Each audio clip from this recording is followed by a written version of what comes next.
First off, I want to say good morning, everybody, and thank you, everybody, for coming out here today for hopefully would be the first of many Memorial Day events that we have here at McKinney Park. It's going to be the home of our new Veterans Memorial site, which is just here off to our right. For those of you that are not familiar with the project that we have going on right now, is to build a Veterans Memorial here at the city of Woodruff. But today is not about the memorial project as much as it is about remembering all those that we have served with, all those that have served in our country, and more importantly, all those that have made the ultimate sacrifice for our country and are no longer here with us today. Today for me is a pretty important day because as many of you all here, I have lost fellow battle brothers in service, and unlike so many people that believe that this is just another day for a vacation, another day to go to the beach, for all of us that have served and all of us that have lost, we know the true meaning of what today is. And the hopes are is through today's event and many to come, is we keep reminding so much of our community what the true meaning of Memorial Day is, and that is to honor all those that have come and unfortunately all those that have gone. So we're going to go ahead and get started on our event today. And first person we're going to call up is going to be Morgan. She is our treasurer for our project, and she's going to get the program started. Good morning, everyone. Good morning. Morning. I would like to welcome to the podium Master Sergeant Brian Richards of Woodruff, South Carolina. He joined the U.S. Navy in 1989. He then re-enlisted after 9/11 into the U.S. Army in 2005 at 35 years old. Brian's highest rank achieved was First Sergeant. Brian is a two-time Afghanistan combat vet and four-time veteran of the Southwest Border Mission. He is a combat infantryman, combat helicopter, door gunner, and a combat engineer. He has also spent 6 years as a combat mobilization instructor and small unmanned aerial systems instructor and pilot.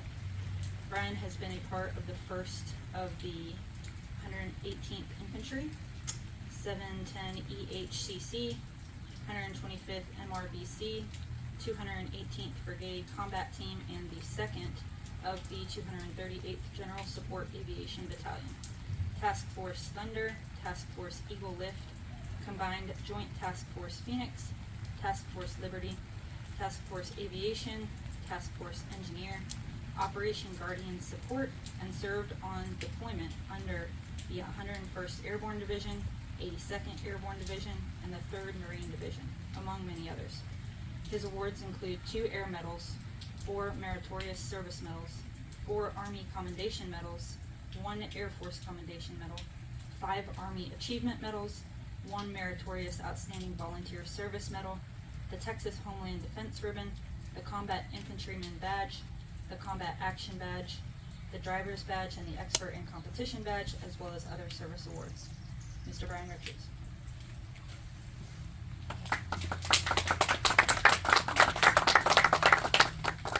Good morning, Woodruff. Yep, that's loud. All right. First off, I'm going to wing the beginning of this. I want to thank God for being here and everything He's given all of us. Okay. I want to thank my wife and family for supporting this venture and everything I've done. Okay. I also want to thank the Greenwood Police Department for not giving me a ticket today doing 78 and 45 when they pulled me over. Anyway, getting here. All right, so on this Memorial Day, we pause to remember and honor the brave men and women who have made the ultimate sacrifice for our nation. The service, dedication, and sacrifice are a testament to the ideals we hold dear as a community and nation. And their stories remind us of the cost of freedom. Let us never forget the courage and sacrifice of all the service members, past, present, and future, but this day is set aside to remember those who gave up everything for the great experiment of freedom. You can lead us in a prayer, please. Charlie Richards, Navy vet. Oh Lord, be with us today and help us remember what this day is all about. Watch over each and every one of us as we go about our way. Forgive us for where we fail you. And most of all, thank you, Lord, for just a wonderful country that we live in. In your blessed name we pray. Amen. Amen. All right. First part, the meaning of Memorial Day. Okay. What is Memorial Day? Memorial Day is a day to remember and honor those who have died while serving in the U.S. military. It's a time to reflect gratitude for the service and sacrifice, as well as the loss held by the families, friends, and community. The origins of Memorial Day can be traced back to post-Civil War.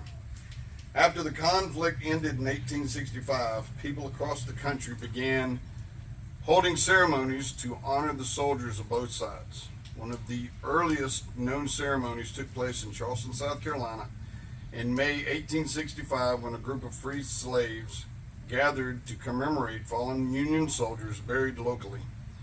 The first national observance of Memorial Day, then known as Decoration Day, was declared by General John A. Logan of the Grand Army of the Republic on May 5, 1868. The day was designated as a time to decorate the graves of the fallen from both sides with flowers and to hold ceremonies to honor the sacrifice to our united country. Over time, Memorial Day became an important national holiday, honoring all Americans who died in service in serving the U.S. military for all of America's wars. In 1971, Congress declared Memorial Day a federal holiday to be celebrated on the last Monday in every May every year. Today, Memorial Day is marked by parades, speeches, and ceremonies at military cemeteries, military bases, and memorials like this one across the country. However, in the past decades, many Americans have lost the meaning of this holiday. It now has become just a 3-day weekend, a day to go to the lake, to the beach, to have cookouts and parties. Most of them have nothing to do with the actual meaning of the holiday. Many of Americans do not even know what the holiday even stands for, or even who we are honoring on this holiday. We, as the 1%ers, our families, friends, and communities need to do a better job to remind everyone what Memorial Day truly is and how much the people we remember on this day have touched everyone's lives in this country. Memorial Day is a solemn reminder of the sacrifices made by brave men and women who have died in the service to our country, and time to reflect on true cost of freedom. Woodruff, its surrounding areas, and this state as a whole, as small as it is one of the major arteries of service members and equipment into the military. With so much of America's war machine coming out of South Carolina, it is only a numbers game that the casualty rate would be so high. Freedom is never free. It has been bought, paid for, and sustained with the blood of those who have served to defend it. Blood is always the payment for freedom. Always has been and always will be. The ones we lose in defense of the nation always leave a forever void in our community, family, friend circle, and even in our military units. Many of us standing here today together know some of that void. It is painful, and though it gets easier to live with the loss, it never truly goes away. I would encourage each of you to remember the fallen and to reflect on the meaning of their service and sacrifice. I call on each of you to live up to the ideals of the fallen that the fallen served to protect. Encourage all veterans and their families to be active citizens, to work for peace, to strive for a better future, and to help the future warfighters to continue their service to our nation with pride. Despite the solemn nature of the day, I want to express hope for a brighter future and emphasize the importance of remembering the fallen while also looking toward the future with optimism. We can never forget the past. The past defines our future. We learn from the past, and it gives us the ability to show our respect to those who gave it all. Most of all, we can never forget the sacrifice given by those who have given us their all for our way of life. What we do today must honor those in our past. Never forget. At this time, everyone please stand and remove your hats for the national anthem. Where's the flag? Bye-bye. Have a reactive dog. Here's how I'm using food to help train mine. Wood is an extremely useful training tool, especially for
Thank you, and you may be seated.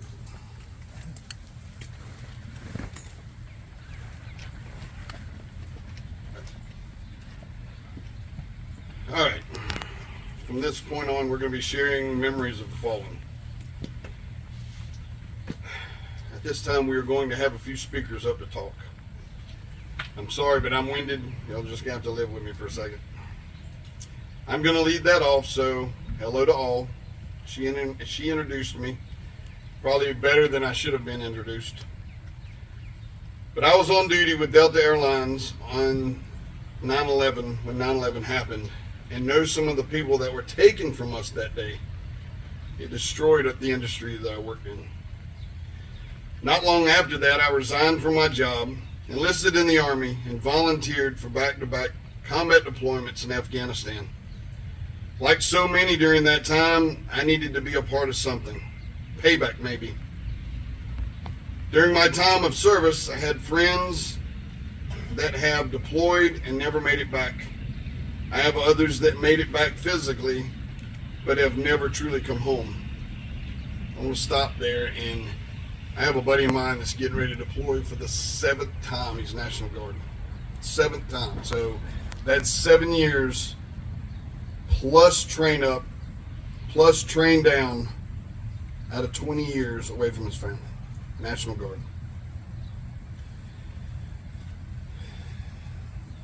I'm going to try and give some insight today on some facts that many of you might not know. Our home, little old South Carolina, was the 4th most deployed state in the entire country during GWAT, trailing only, that's the Global War on Terror, Afghanistan and Iraq, trailing only to Texas, California, and New York, little old South Carolina. The National Guards of the United States, 48, and I'm talking about all the guards, fought 48% of the Iraq War and 64% of the Afghanistan War.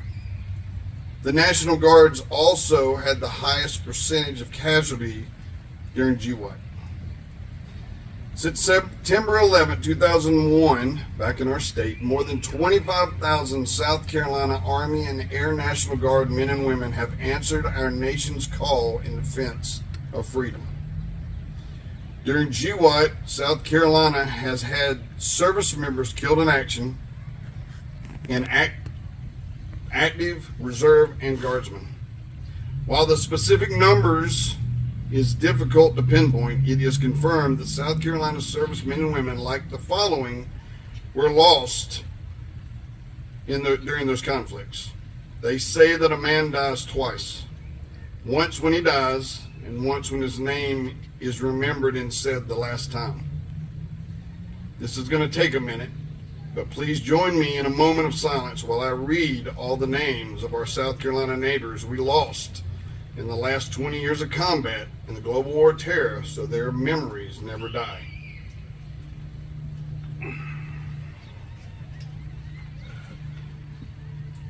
Marine Corps Captain McCollum, Pakistan, 2002. Air Force Staff Sergeant, Irmo, Air Force Staff Sergeant Hicks, Jefferson, South Carolina. Ghazni, Afghanistan, 2003. South Carolina Army National Guard Private Adams, Aiken, Fallujah, Iraq, 2003. South Carolina Army National Guard Master Sergeant Thigpen, North Augusta, Kuwait, 2004. Army Staff Sergeant Alays,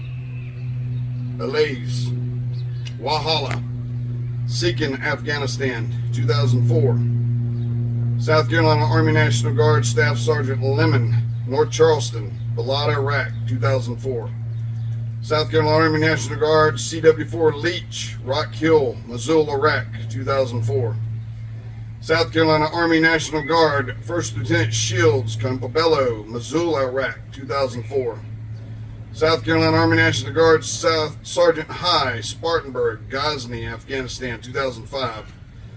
South Carolina Army National Guard Specialist Stout, Traveler's Rest, Ghazni, Afghanistan, 2005. Army Major Murphy, Mount Pleasant, Ghazni, Afghanistan, 2005. U.S. Army Reserve Sergeant Heselton, Easley, Oregon E, Afghanistan, 2005.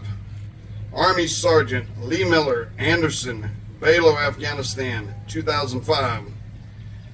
South Carolina Army National Guard Sergeant Philpott, Lada, South Carolina, Kandahar, Afghanistan, 2005. South Carolina Army National Guard Staff Sergeant Balad, Marion, South Carolina, Afghanistan, Kandahar, Afghanistan, 2007. Army Corporal Blaney, Fort Mill, Curry, Afghanistan, 2007. South Carolina Army National Guard Sergeant Hill, Welford, Koust, Afghanistan, 2008. South Carolina Army National Guard Sergeant Limbach, Taylor, South Carolina. Bala Baluk, Afghanistan, 2008. Army Captain Cliff, Mount Pleasant, Yakchol, Afghanistan, 2008. Army PFC Watson, Walterboro, Salerno, Afghanistan, 2009. Army Specialist Wheeler, Columbia, Logar, Afghanistan, 2009. Marine Corps Lance Corporal Fowkes, Gaffney, Helmand, Afghanistan, 2009. Army Specialist Boyd, Orangeburg, Kandahar, Afghanistan, 2009. Marine Corps Lance Corporal Taylor, Jacksonville, Garmsir, Afghanistan, 2009. Army PFC Whitsett Taylors, South Carolina, Logar, Afghanistan, 2010. Army PFC Jefferson, Columbia, Kandahar, Afghanistan, 2010. Army Sergeant First Class Gerald Brunson, Kandahar, Afghanistan, 2010. South Carolina Army National Guard Staff Sergeant Harley, Aiken, Patika, Afghanistan, 2010. South Carolina Army National Guard Sergeant Raybon, Lexington, Patika, Afghanistan, 2010. Air Force Senior Airman Bubzak, Dalzell, Nuristan, Afghanistan, 2010. United States Marine Corps Lance Corporal William H. Krause IV, Woodruff, South Carolina, Helmand, Afghanistan, 21 December 2010. Air Force Senior Airman Alden Iva, Afghanistan, 2011. Army PFC Johnson, Lexington, Afghanistan, 2011. Army Sergeant Burgess Anderson, Miramana, Afghanistan, 2011. Army Private Presley, North Charleston, Zabul, Afghanistan, 2011. Army Sergeant First Class Boatwright Lodge, Rozgan, Afghanistan, 2011. Marine Corps Gunnery Sergeant Pate Mullins, Helmand, Afghanistan, 2011. Army Staff Sergeant Deadly Tega K, Helmand, Afghanistan, 2011. Army Corps of Engineer Coker, Mount Pleasant, Kabul, Afghanistan, 2011. Army Sergeant First Class McCain, Florence, Kandahar, Afghanistan, 2011. Army PFC Whitmire, Easley, Paktika, Afghanistan, 2011. South Carolina Army National Guard Sergeant Meador, Lexington, Koust, Afghanistan, 2012. South Carolina Army National Guard First Lieutenant Rao, Lexington, Koust, Afghanistan, 2012. South Carolina Army National Guard Sergeant First Class Thomas, Traveler's Rest, Koust, Afghanistan, 2012. Army PFC Ross, Lyman, Afghanistan, 2012. Air Force Major Gray, Charleston, Kunar, Afghanistan, 2012. Army Sergeant Hicks, Greer, Paktika, Afghanistan, 2012. Civilian Contractor and Army Major Retired Baker, Casey, Kapiza, Afghanistan, 2013. Army Chief Warrant Officer Reagan, Somerville, Afghanistan, 2013. Air Force Captain Steele, Shaw Air Force Base, Bagram, Afghanistan, 2013. Army PFC Austin, Easley, Afghanistan, 2013. Army Specialist Alt, Beach Island, Bagram, Afghanistan, 2013. Army Captain Chafin, West Columbia, Kandahar, Afghanistan, 2014. South Carolina Army Reserve National Guard First Lieutenant Bowman, Spartanburg, Bagram Airfield, Afghanistan, 2020. And South Carolina Army Reserve National Guard Specialist Haven, Aiken, Kuwait, 2023. We must never forget these names, ever. The moment we forget them, we're going to repeat this stuff. In more depth, I want to go back to the Woodruff guys real quick. United States Marine Corps Corporal William H. Krause IV, age 22, of Woodruff, South Carolina, died on 21/2010 in Helmand Province, Afghanistan, while conducting combat operations. He was a member of 1st Battalion, 10th Marine Regiment, 2nd Marine Division at Camp Lejeune, North Carolina. Marine Lance Corporal William H. Krause and his bomb-sniffing dog Kane were killed during December 21st, 2010, while conducting combat operations in Helmand Province, Afghanistan. He and his unit were supporting Operation Enduring Freedom.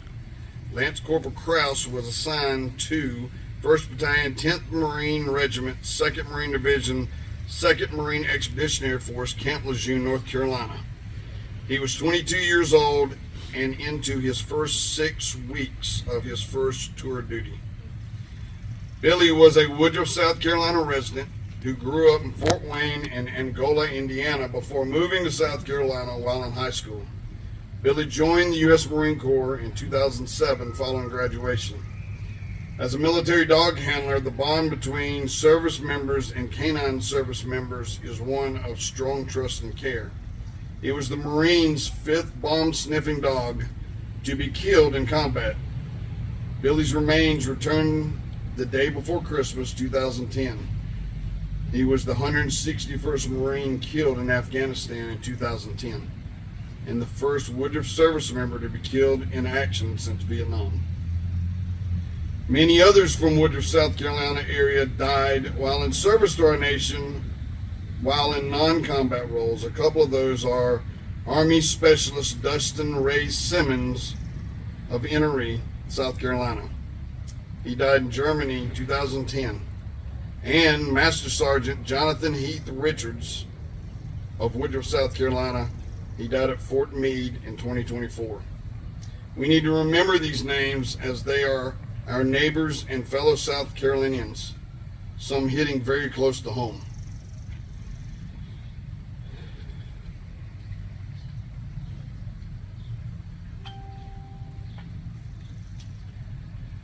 All right, so the next, I want to welcome Tom Davies to our monument, who is a part of our monument committee.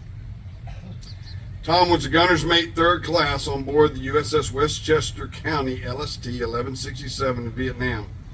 Later served on numerous assault class unit LCUs out of San Diego. He served from 1966 to 1970. His awards include the Purple Heart, United States Navy Combat Action Ribbon, Vietnam Service Ribbon, and the Vietnam Campaign Ribbon. Tom?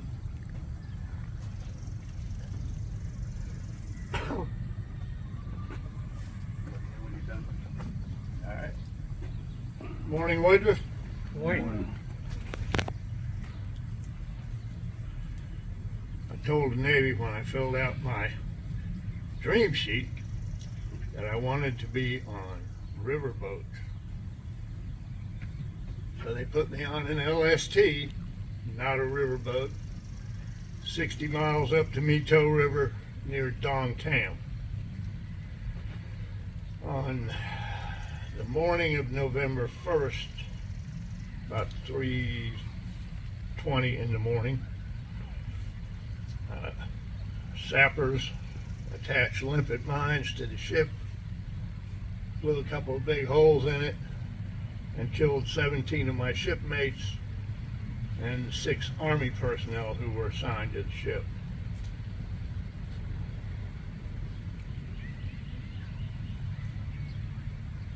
They're located mostly on the wall,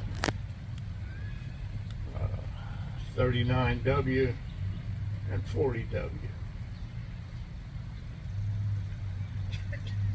Jackie Charles Carter, Seaman Apprentice, U.S. Navy. Richard Cortez Cartwright, storekeeper. Chester Donald Dale, quartermaster, 3rd. Keith Duffy, radioman. Timothy Charles Dunning, seaman. David Gleason Fell, personnelman, 2nd class. Thomas George Funk, electrical technician 2. Gerald Eugene Ham, also known as Boot, radioman, 3rd class. Floyd William Hotling, quartermaster. Aristotle del Rosario Ibanez, storekeeper, 1st. Jerry Smith Leonard, yeoman, 1st.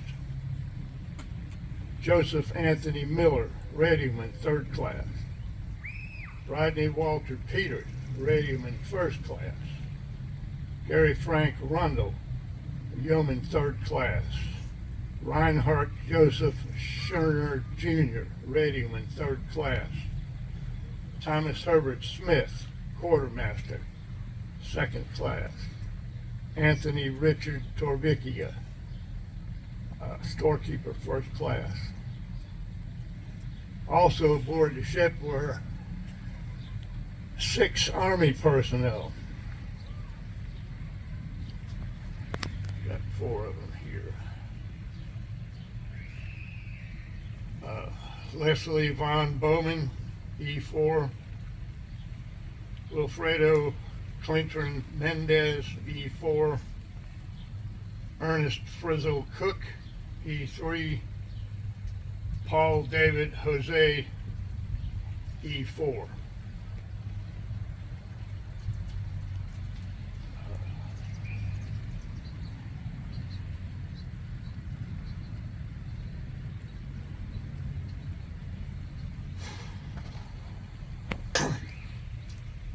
They served, this is for my guys, Terry, all the Vietnam vets.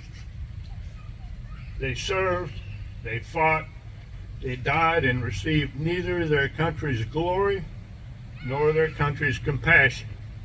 May this small plot of ground serve as a special tribute to them. Vietnam, December 61 to March 1973. Welcome home, brother. I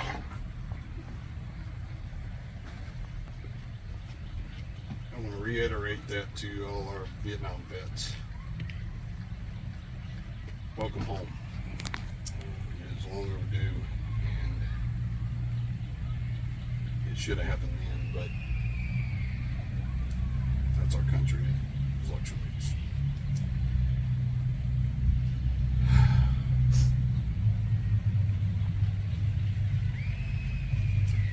Our next speaker is our keynote speaker, Terry Simmons. Mr. Simmons is from Henry, South Carolina. He was drafted in the United States Army and served from June 1968 to June 1970 as an M60 machine gunner. Assigned to the 101st Airborne Division, 3rd Brigade, 1st Battalion, 506th Infantry Delta Company, the Curie Battalion. He arrived in Vietnam November 1968 and participated in many operations and engagements, most notably the one in May of 1969. It was an operation on the Hill 937, known locally as, I'm going to butcher this, Dong Ap Bia, the Mountain of the Crouching Beast, better known to us as Hamburger Hill. Specialist Simmons was injured May 28, 1969, when he was sent out with a squad to ambush the enemy and were ambushed themselves. He came home for approximately 3 months to recoup from his injuries and was sent back to Vietnam for his second tour, where he was injured again 11 days before the end of his tour.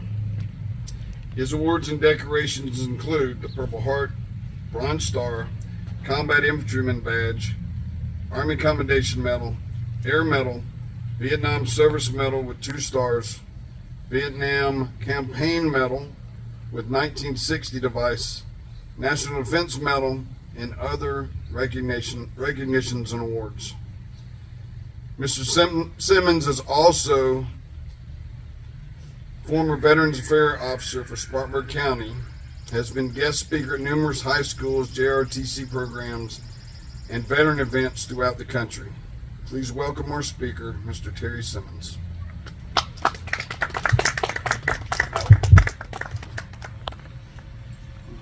I'm just going to give you this instead of trying to work this out here.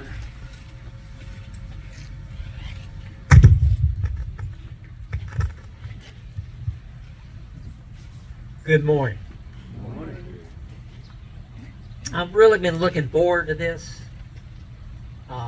When Angie told me that we wanted to have such a history, cram all these days in 2 years. The scratch marks on the back porch at Inter at my old home place, they're still there when they pulled me to take me.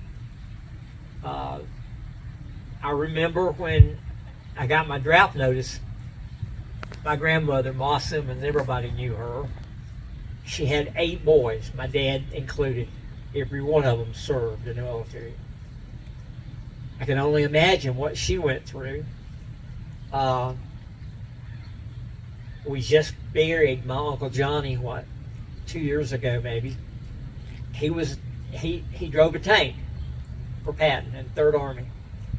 He went all the way from, he was in the 2nd Surge at D-Day and went all the way to the Rhine River, which was an accomplishment without being blown apart.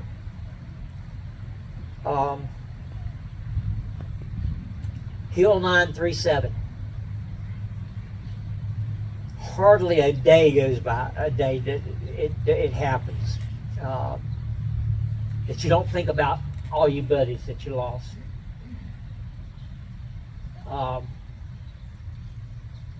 Brian mentioned that I had been I was on R&R with my first wife, Kay, who passed away. Most of you know her. And I remarried 7 years ago to Angie Lee. And she's been so active in this cause, and I commend her on that. If we don't remember it, it's going to be forgotten. I can't tell you, my Uncle Johnny lived about as far from here to the school across the road from me in Inouye. And for a long time, we couldn't get him to talk about World War II. And I remember some of the glorious days that he told me about. Nobody wants to go to war. Nobody wants to fight. But I got to tell you something. If it wasn't for this bunch of guys and ladies, America would not be where it's at right now. A We need to get our attitude right.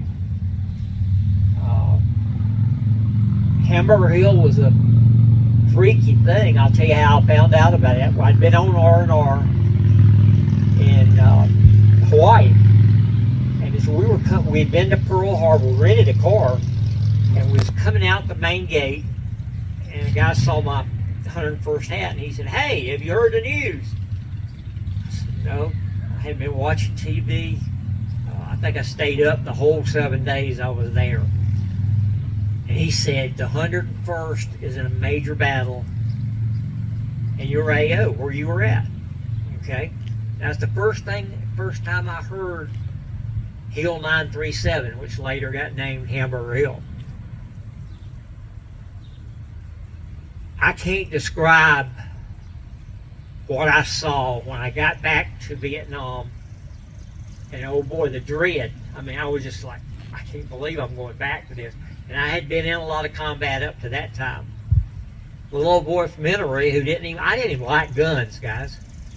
I didn't even like to see a rabbit run over the road, let alone a body. But this is what our veterans face when they have to go into battle.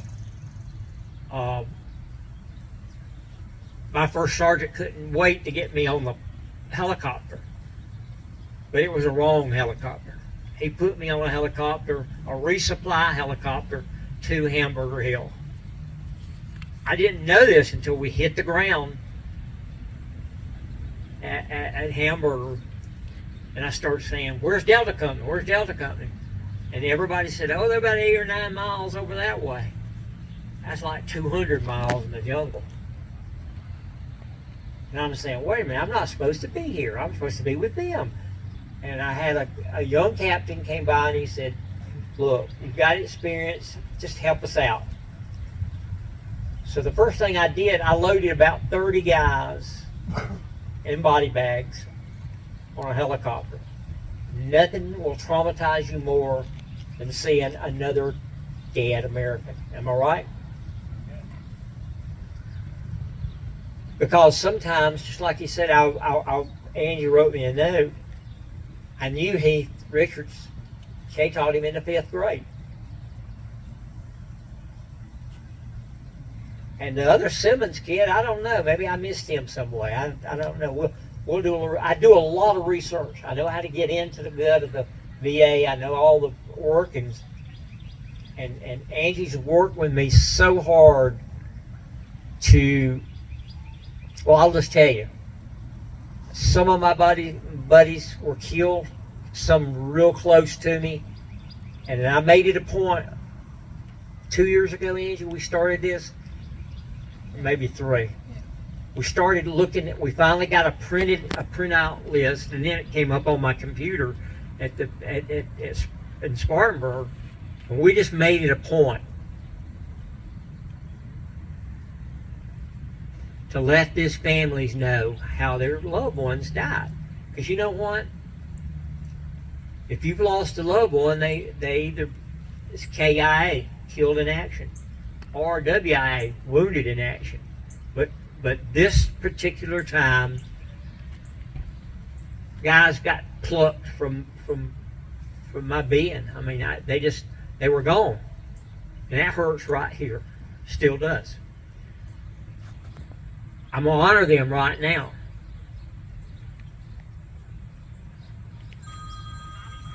Sergeant Harvey, excuse me, y'all.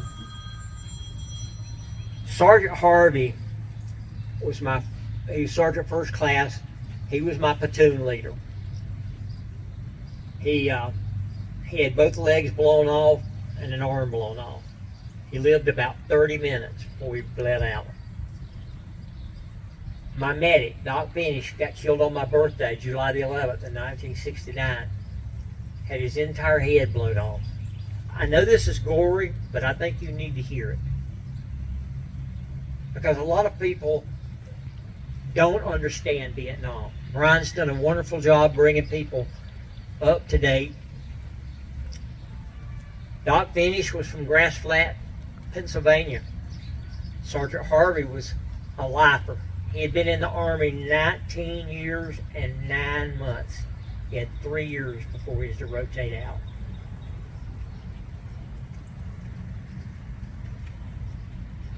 Lloyd was from Oklahoma, getting ready to go to church one Sunday morning, the phone rang. And crazy ways, I always go to the post office. You got this, you know this guy, they'll help you. They don't want to, but they will. What brought you to this point? And this lady from Oklahoma, she said it was my brother. Okay. And you know, the question is, how do they die? For you guys that don't know, putting them in the body bag, and you may have 5 parts of his body, arms, legs, no, I mean, you just don't know. And that casket is sealed in Saigon at the morgue there, and then shipped to the States. They put a flag on them, and just like here in Woodruff or Spartanburg, the casket finally makes it home, and you have a service. A lot of times they were MIA. There's been a lot of empty coffins come out of Vietnam where they couldn't find a piece. Willie Wogan he had 6 days to go in Vietnam. Begged the first sergeant, cried, got down on his knees and cried, please don't send me, I'm so short, don't send me back. And it broke my heart, but it broke everybody else's heart. And we found out later that they were having an inspection in the rear, and they just didn't want soldiers walking around. Well, who knew that the North Vietnamese had a different meaning? My first casualty in Vietnam was Dewey Strubin. Dewey was from Grand Junction, Grand Island, Nebraska. Yeah, in Nebraska. I had 2 other guys who made it out with me. There's 3 guys in my machine gun squad. I was the gunner of the pig. I called it the pig. The M60 machine gun. And it weighed 23 pounds. We had 4 for the whole company. We never were at full strength the whole year I was in Vietnam. I got wounded in my 9th month. Got to come home, and I healed fast. Most of the Simmonses do. My dad had fingers nubs where he was a carpenter, so he had sawed off a finger, or something. But he always recovered. Well, I was the same way. But there were 400 and something people on the ward. This is at Fort Benning in Georgia, and they were making, and believe me, Hamburger Hill was horrific. It rained when we left Spartanburg or Duncan this morning. I told Angie, I said, "Boy, you just wouldn't believe, but the gooks they'd mess with you on a rainy day because you knew the helicopters couldn't come. They knew that you were going to be susceptible to being blown away."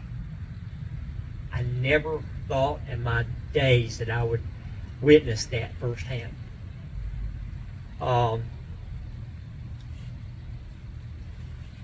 I just got to talk to, this is unbelievable, you're talking about running somebody down.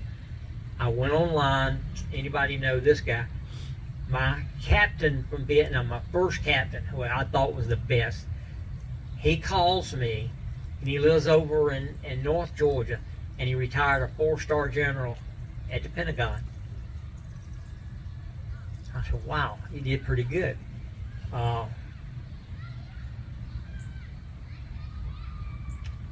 We have a gentleman from Ennery who's a 3-star general, waiting on his 4-star, and I won't let him get out of service until we get that far. We're going to get it for him. He'll be the first black 4-star general in the state. He is, and he's a great soldier, just a fabulous soldier. Born and raised in Ennery, grew up went to Woodruff High School, and then boom, here he is. Angie and I got to see him awarded his first star at Fort Jackson, Fort Drum, second star, and his third star he's at Fort Riley, Kansas, the prison and the post. They have a training post there. I can't tell you how much I wish I could just reach out and grab Struben and pull him away. Because I told him, I said, don't you get out of my sight. I'm going to keep you alive. Didn't work out. I got to tell you something. War is hell. It's a lot of people. I slept under the stars the whole year. I was in the mountains of Vietnam, way high in the mountains. Just like I tell you, the next time you go to Asheville, when you're starting to go up the Saluda Grade, that was my Vietnam. We covered anywhere from 6 to 8 miles a day, humping it through the boonies. The saying, it don't mean nothing. Y'all know about that? Everything, it don't mean nothing. I got to see, this is a freak thing. When I was right after Hamburger Hill, we lost all but 13 men out of 120 guys, either wounded or killed in action. 70 men lost their lives at Hamburger Hill. And about, what, Angie, 430 were wounded. I made it past that date. 11 days after that, I was going on a night ambush. The crazy thing about my Vietnam, it would be 105 degrees at 9 o'clock in the morning, and the mountains, it would get down to 80. That was cold for us because we had nothing. And if you got wet, so be it. I was hoping Dr. Kellett would be here. My next door neighbor grew up, became a doctor. He's still working. But I remember Paul's dad had a really good knowledge. Who wasn't in the Army or Navy or something, you know? They had knowledge, firsthand knowledge on how things were handled, who to contact. It takes people like that. Our Veterans Affairs office in Spartanburg will help you at the drop of the hat, and Greenville too. I trained both of those guys. They're good people. Helicopter landed they came and got the remaining guys out of my company and flew us out to the beach. Who knew they had a beach in Vietnam? White sand, beautiful. And it was a pumping station. The Marines got their fuel through that pumping station, and they just had this beautiful. I said, pinch me somebody, because it was back like you were in the States. There's a lot of guys that went to Vietnam who didn't see that, but remember, it takes 10 guys in a support role to support one of me. I had an infantry MOS. And I got to tell you an embarrassing thing. First day I walked into the company, we had to walk 3 miles, I guess, up to the mountain. And when we got there, they were having a ceremony. There were 7 bayonets with helmets on top stuck in the ground. And the bodies were laying right there, all of them. My first job was to load those guys in those bags and ship them on to the morgue team in Saigon. I was 4 hours from Saigon. Any way you went at it. I mean, you humped the ride. That's what you did. Especially if you're going on R&R or something like that. Vietnam is something that I will never forget. Angie can tell you, I wake up in the middle of the night, tense. I've just had a flashback. I went in the post office in Ennery one day, and a guy walked in with his hunting, had his camouflage top and pants and everything. Freaked me out. I mean, just, this is 5 or 6 years after Vietnam. That particular day I'll never forget, because I was sitting over in the corner of this little building, and I heard somebody in a real voice say, "Do you know Terry Simmons?" It's Terry Simmons. He knew I was with Delta Company, first of 506, but I didn't know he was a pilot with the 101st. And Van and I played tennis together on a tennis team. His dad ran an office. His dad was a dentist, ran an office right up here on where the old jail, right across from it. So Van and I were pretty close. But then this out of the come a big striking guy like you. And he said, "Where is Simmons at? Is he still alive?" And I heard him. "Yeah, I'm alive. Who is that?" And then about that time, Van McCord showed up. He was a warrant officer. He flew the little 4-seaters. But he had a good job. He was flying the battalion commander around. And I remember, Van and I laughed. Van is a retired air traffic controller from over at the jetport. When Van and I get together, the one thing that you always want a job in the rear, doing something. But it wasn't cut out for me to do that.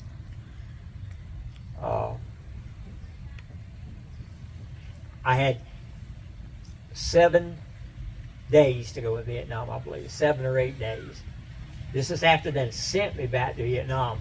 They were never supposed to send me back to Vietnam, but they did.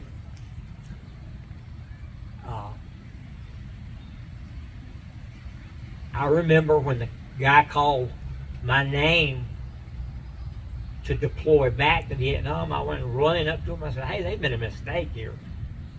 I said, "You sending me back to Vietnam?" And I'm sure, I never heard of it. Nobody's ever heard of it. But I was back in Vietnam. Had 7 days or 6 days to go. And I'll show you before you leave. I got the Donald Trump here. Combat one day, it just got to going good. And I was bleeding all over the place. Didn't feel it really. And I thought, is this the way I'm going to leave Vietnam? So I remember him patching me up, putting a bandage over it, and on the way home I came. It's a privilege to serve your country. I was always honored to be a part of the 101st Airborne. Of all the places they could have stuck me, they stuck me with the 101st. And they had a terrible, terrible reputation for just killing. We were the only unit in all of Vietnam that could walk with their rifles on automatic. Because you just didn't have time to react. You just had to be ready all the time. I want to thank every one of you here today. There's some good guys as a part of this program. And I thank Brian and Charlie and all the rest of you that have been active in this. We've raised a little money, but we've got a long way to go. But we want to see it right down there, right, men? Right? And I don't care if you served 13 days in the National Guard overseas, you were deployed. You didn't have to be in the infantry. I mean, it's crazy, but I've met guys like, I didn't realize that Tom was on a Navy boat down in the Delta, up and down the river. Well, I know what it's like to be in a boat. I believe I could have shot Tom from on the side on the coast. You know what I mean? But look, I love all of you. I appreciate the effort. Brian, again, for doing this, all of y'all in the beginning. Let's try real hard to recruit some more people. This is the base of our business right here. Tracy is my niece, the Woodruff News. We're going to get the word out. And when we have our meetings, let's get some guys there. I currently am totally disabled. I have Agent Orange in my body, and I can't walk. I have no feeling in my legs from my knees down. So I'm restricted as to what I can do. But I thank y'all for inviting me today. I appreciate you, Brian. All of you. Charlie, thanks. I can't tell you how much it boosted my spirits when Angie told me that you guys wanted me to speak. But keep the spirit up, guys. If you know a veteran who's just come home from, no matter where, we still got Americans. Right now, we have over 200,000 soldiers sitting on the go, ready. Everywhere. 70 countries in the world, ready to go. But thank y'all for inviting me. I appreciate you so much. Brian, thank you for everything. We're just happy you could be here, Terry. Thank you. Thank you very much. We were happy you could be here. Yeah, I'm glad to hear. Yes, glad you're here too. All right, at this time, we want to put it out to everybody, an open mic. If you know someone that you've lost, someone that's in your unit, or someone that's been close to you, or family members or anything, and you've got a story to tell, this is your podium. This is the day for it. So, if you have anything that you want to throw out there, please come on up and take the podium now. Can you introduce yourself? I'm Rex Skinner. I served in the 8th Infantry Division. Didn't go to Vietnam, but I went where Uncle Sam sent me. My mother offered me a trip to Europe on vacation for 2 weeks if I would not volunteer to go into the service. First time I went against my mother's wishes. I would like to tell you that I lost a lot of classmates from college, 23 to be exact. I would like to honor Lamar Pittard, who was killed because of Vietnam. He was killed in Germany in a Chinook that blew up in midair. And also my brigade commander, my senior year in college, Bob was his first name, and I'm having a senior moment.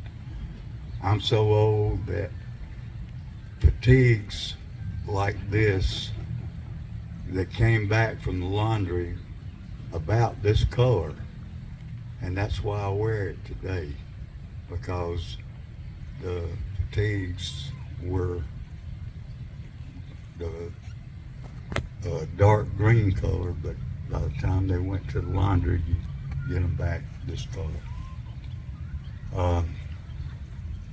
When 9/11 happened, I was so frustrated that America was attacked on our soil. I was too old to go back into the service. I wanted to. I joined the State Guard, and I was eventually, through the ranks, became a flag folder. I presented flags to the survivors of people that were killed as a result of being in the service. And that's what this is, Funeral Honor Guard. I was on the Funeral Honor Guard as a result of being in the State Guard. It's volunteer, and I volunteered and stayed in the State Guard for about 10 years. Probably presented the Logan flag to several members of deceased, flag on behalf of the deceased to either widows, brothers, sons, daughters. No one knows what it is to present that folding flag to a survivor of someone that was killed in service. So, I'm here today to honor all the 8th Division soldiers that died, some 1,500. The 8th Division didn't come about until President McKinley, who was assassinated, and Theodore Roosevelt took his place. And I will always remember what Theodore Roosevelt said: walk softly and carry a big stick. To me, that means that our military has got to be, if you are going to say something, you have got to back it up. And we in our country back it up with our military all over the world. So,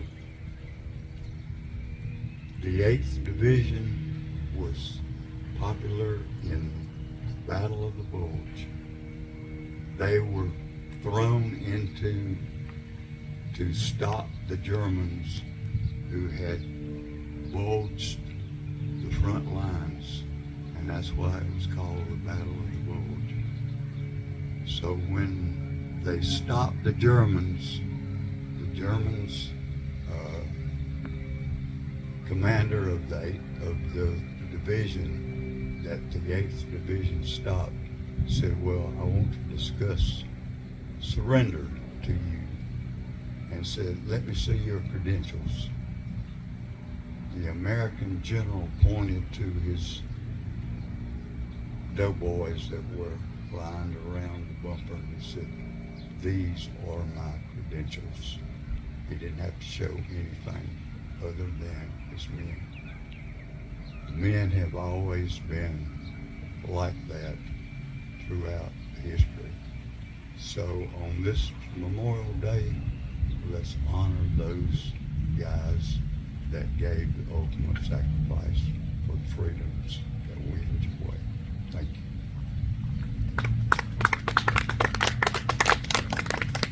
Anybody else? Sure. Just, I'll give you a couple minutes here.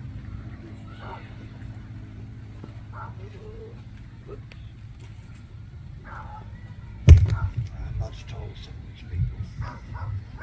Hello there. My name's Charles Richards. From Woodruff, transplanted to Woodruff. My dad had enough sense to move us to South Carolina when I was very, very young. I'm the father of this young man right here. Very proud of him. I go into a little background of our family. I guess it started off in World War I. My grandfather was in the Army, and he fought in the Ardennes. He got gassed while he was there. And we moved up to World War II. My dad was on an aircraft carrier in the Pacific. We didn't talk about it much, but he said it got real interesting several times with planes coming at him. Me, I was in during Vietnam. I enlisted in the Navy. Well, it was kind of enlisted or get drafted. And I enlisted in the Navy in 1968, and I retired in September of 1993. It's a interesting few years there, but we all work for the same master. I don't care if you're Army, Navy, Air Force, Marines, but you have to remember that I never got to serve like Terry did.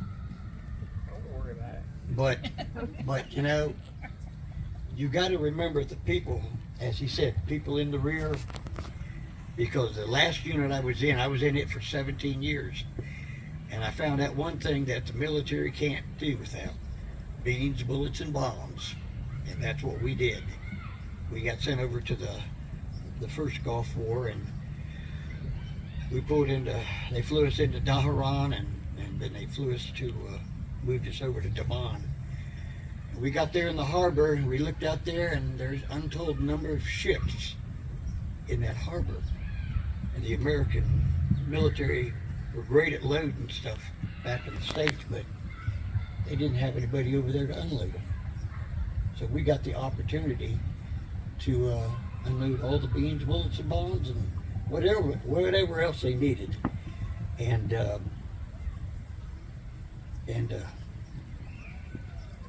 we had some people that got injured, but it's going to happen. You know, it's going to happen. People's going to get hurt. You're trying to get them all, everything unloaded as fast as you can, because these folks need them. These folks need everything you can get off of there. And so I was a storekeeper, and we worked our first 2 weeks in country. We worked 22 on and 2 off. That's how bad they needed the equipment and stuff that we were unloading.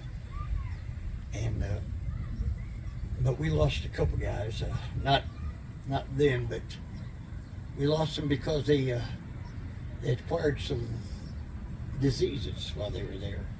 A lot of burn pits, you know what I'm talking about.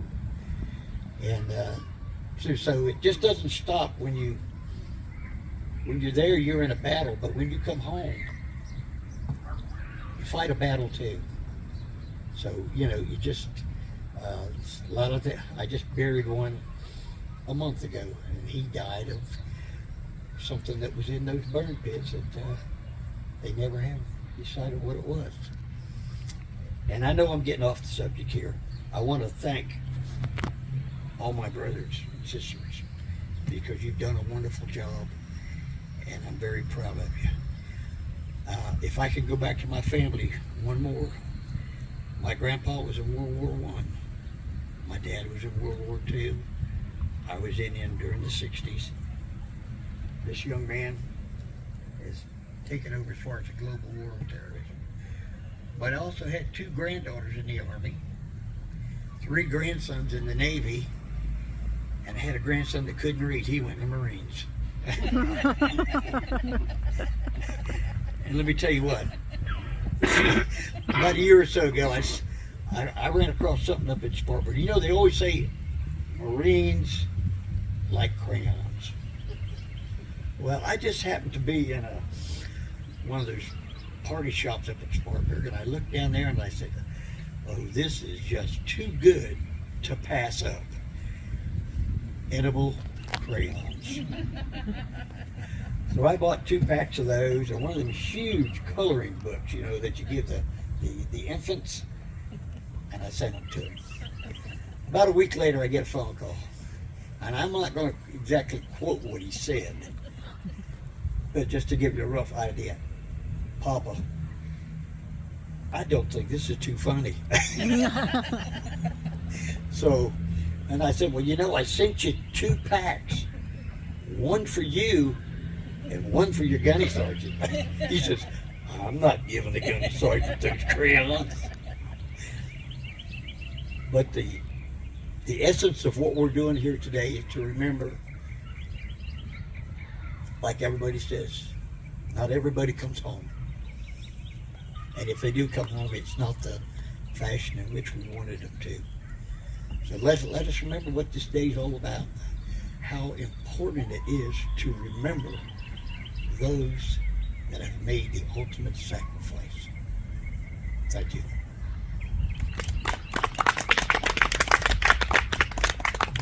If I don't fix that little typo, I will never hear the end of it. So it was 3 Navy grandsons and 2 Army granddaughters. Anyway, anybody else? Anybody got anything to say? Brian, Yes, can I just mention some of the names that... absolutely. I'm just going to read off some of the names that have been coming across the Facebook feed as people have been watching today. Army Private First Class Paul J. Lankford, World War II, killed in action. William Herbert Wood, Sr. Can you come up here and see that? That way Yeah, it's come up on. here and say it, tell us. That way it's.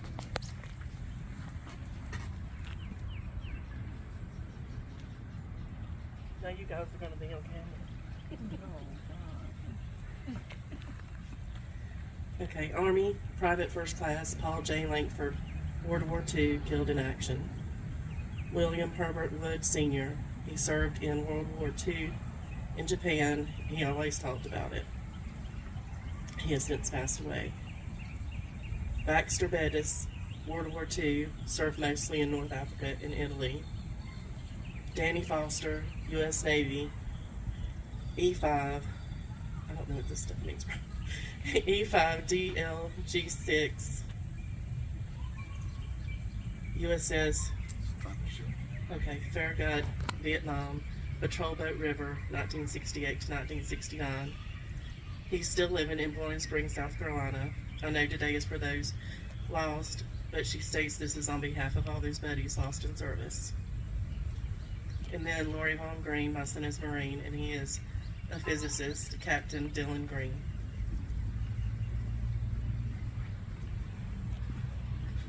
And I'm sure there is a lot more people that need to be mentioned that we don't know the names, especially here in Woodruff. I mean, all of us have had family that have served that's no longer with us.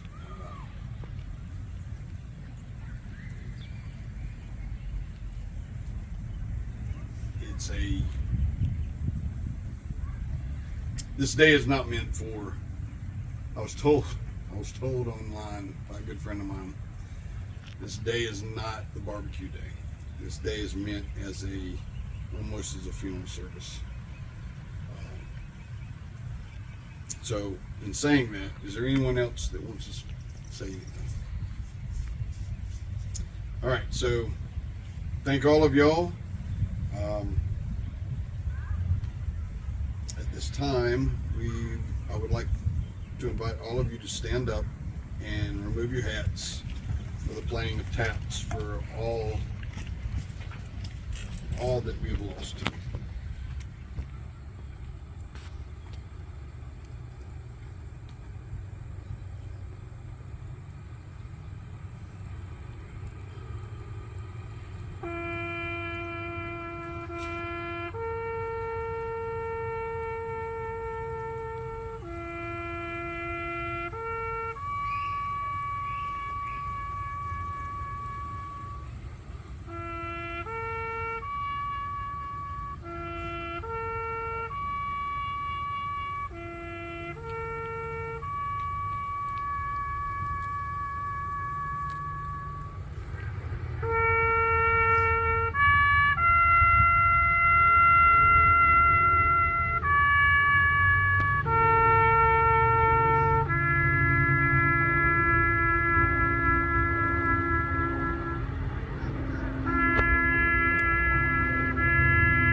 Seated.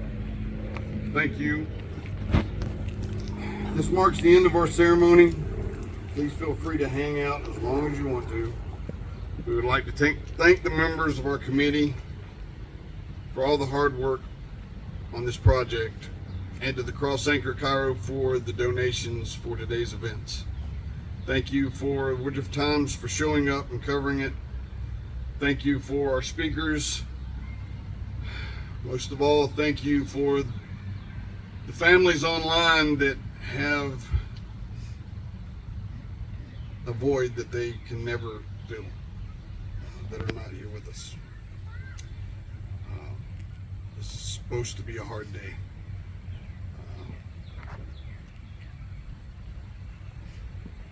Anyway. God bless America. God bless America. We'd like Morgan, you take us out in prayer, please. All right, everyone, let's pray. Father God, thank you for today. Thank you for the stories that we heard. As many have said, help us not to lose what this day means. Help us not to forget those who sacrificed so much. I also would like to pray for the veterans that are here today and the heaviness that they carry, God. I pray that you would help them with that and help us who are their family and friends to support and love on them. Help us to never forget, God. I pray this all in the Lord's name. Amen. Thank you all for coming.